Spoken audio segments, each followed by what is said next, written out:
이남용 교수의 시론론, 대한민국의 제2의 IMF 위기가 다가오는 구조적 8가지 이유를 진단한다.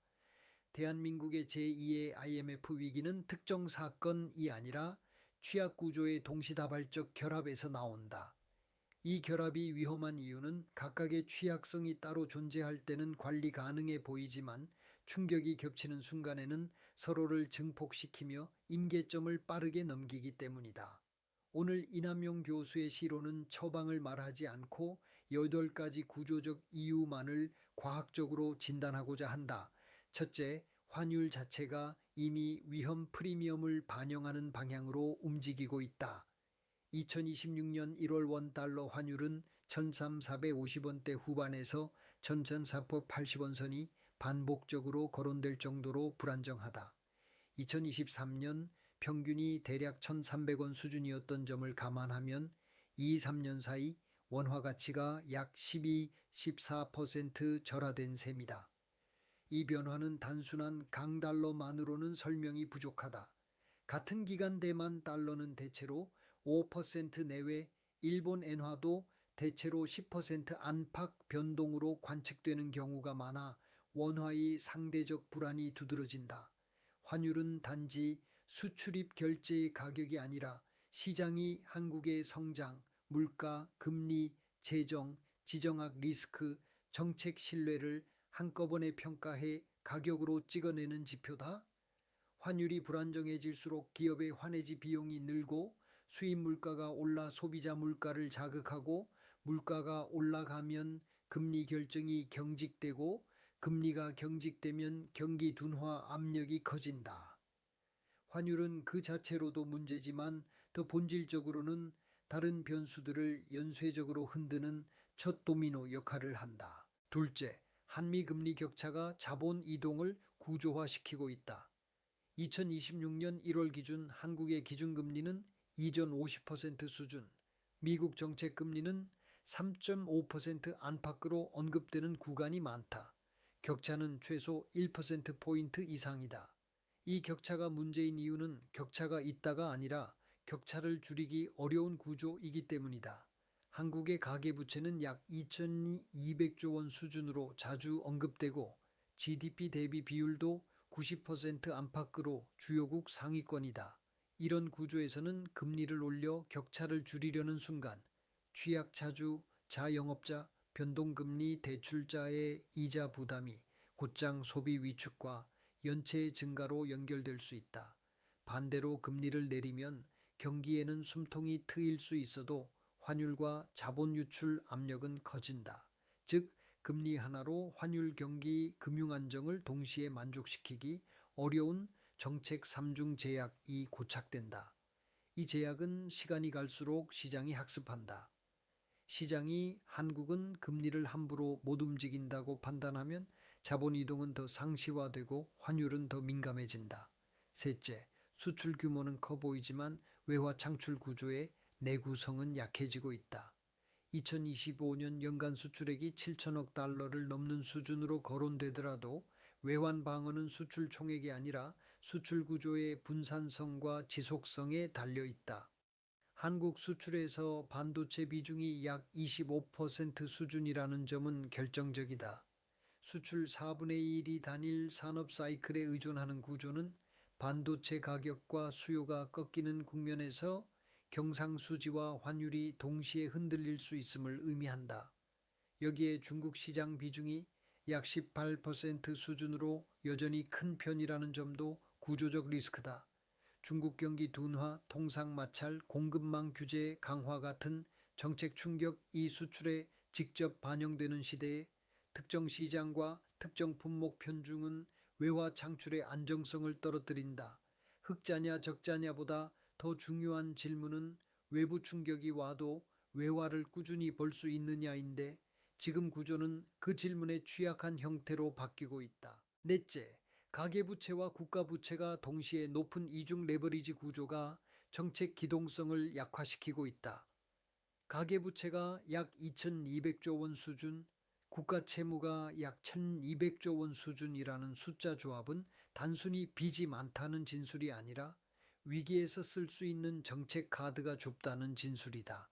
가계부채가 크면 금리 인상의 부작용이 즉시 커지고 국가 채무가 늘면 재정 확대의 지속 가능성에 대한 의심이 커진다. 위기 국면에서는 정부가 유동성을 공급하고 재정을 투입하고 금융 안정을 뒷받침해야 하는데 이중 레버리지 구조에서는 세 가지를 동시에 강하게 쓰기 어렵다. 특히 가계부채가 큰 상태에서 금리를 올리면 소비가 꺾이고 내수 경기가 둔화되며 세수 기반이 약해질 수 있다. 세수 기반이 약해지면 재정의 신뢰도도 흔들린다. 결국 가계부채, 경기 둔화, 재정 여력 약화, 시장 신뢰 약화, 환율 불안이라는 자기 강화 경로가 생긴다. 다섯째, 부동산 금융은 규모보다 전이 경로가 더 위험한 형태로 남아있다. 부동산 PF 잔액이 약 130조 원 수준으로 거론되고 그중 60% 이상이 비은행권에 집중되어 있다는 구조는 위기 전이 속도를 높인다. 비은행권은 위기 때 유동성 공급 경로가 은행보다 취약할 수 있고 시장 경색이 오면 자금 조달이 더 빨리 막힐 수 있기 때문이다. 여기에 건설 부동산 관련 기업 대출이 360조 원을 상회하는 수준이라는 점은 부동산 충격이 시행사, 시공사, 협력업체, 금융권으로 넓게 번질 수 있음을 뜻한다. PF는 사업장 하나의 부실로 끝나지 않는다. 분양 부진과 공사비 상승으로 현금 흐름이 끊기면 PF의 차환이 막히고 차환이 막히면 채권 시장과 단기자금 시장이 경색되며 경색은 다시 기업 전반의 자금 조달 비용을 끌어올린다.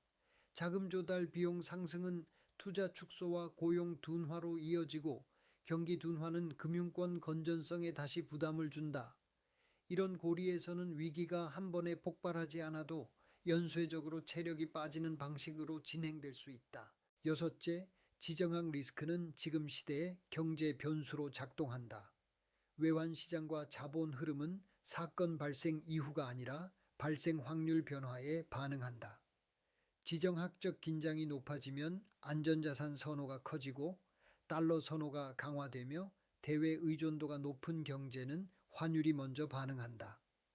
환율이 반응하면 수입 물가가 상승하고 수입 물가가 상승하면 물가 안정이 흔들리며 물가 안정이 흔들리면 금리 결정이 경직된다. 다시 말해 지정학 리스크는 안보 영역의 불확실성에 그치지 않고 환율, 물가, 금리, 유동성이 경제 고리로 빠르게 편입된다.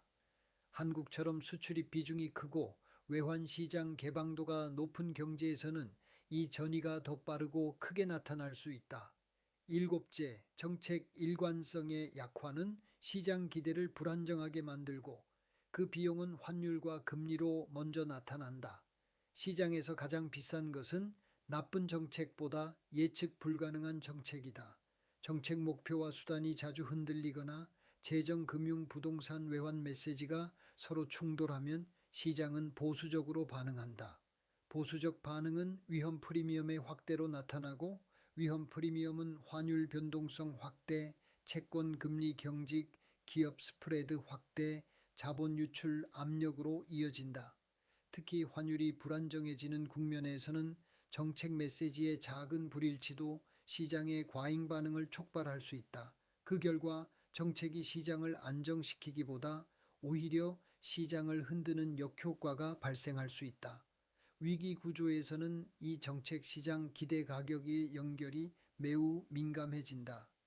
마지막으로 외환 보유액은 총액이 아니라 GDP 대비 방어 체력으로 비교되는데 이 비교에서 한국은 상대적으로 불리한 구간에 있다.